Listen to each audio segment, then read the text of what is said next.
গত সপ্তাহে মহামান্য হাইকোর্ট মাগুরায় যে ধর্ষণ শিশু ধর্ষিত হয়েছিল সেই ঘটনায় একটি রুল এবং ডিরেকশন দিয়েছিলেন। তারপরে তো আনফরচুনেটলি সেই ভিকটিমের মৃত্যুবরণ করে। আজকে আমরা একই বেঞ্চে কয়েকটি দরখাস্ত জমা দিই ডিরেকশনের জন্য। যেই ভিকটিম মারা গিয়েছে ওনার যে বোন, তার বয়স 14, বড় বোন, সেও একজন শিশু।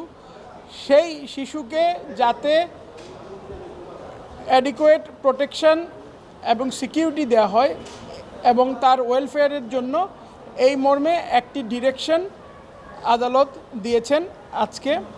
এর পাশাপাশি আদালত আমাদেরকে বলেছেন যে আপনারা একটা গাইডলাইন অথবা স্টেপের মতো জমা দেন, যেইটার মাধ্যমে আমরা স্পেসিফিকলি সরকারকে বলতে চাই যে 14 ধারা, নারী ও শিশু নির্যাতন দমন আইনের যে 14 ধারা, যেটার মধ্যে আছে যে শিশুদের কোনো চিহ্নিতকরণ অথবা তাদের আইডেন্টিফিকেশন কোনো ইনফরমেশন যাতে মিডিয়ার মাধ্যমে প্রকাশ না হয়, সেই ব্যাপারে যাতে ম্যাস অ্যাওয়ারনেস ক্রিয়েট করা যায়।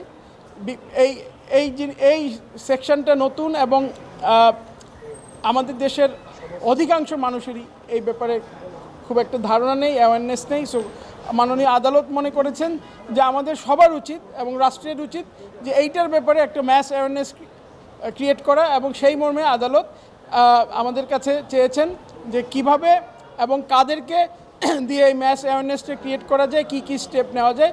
সো আমরা সেরকম একটা গাইডলাইনের মতো কোর্টকে দিয়েছি এবং কোর্ট সেইটার বরাত ধরে একটি ডিরেকশন দিয়েছেন যাতে 14 ধারাটা যাতে লঙ্ঘন না হয়, যাতে কমপ্লাই হয় এবং ভালোভাবে যাতে এটা সবাই মেনটেন করে মেনে চলে, সেইভাবে একটা ম্যাস অ্যাওয়ারনেস ক্রিয়েট করার জন্য সবাইকে এটা ডিরেকশন দিয়েছে।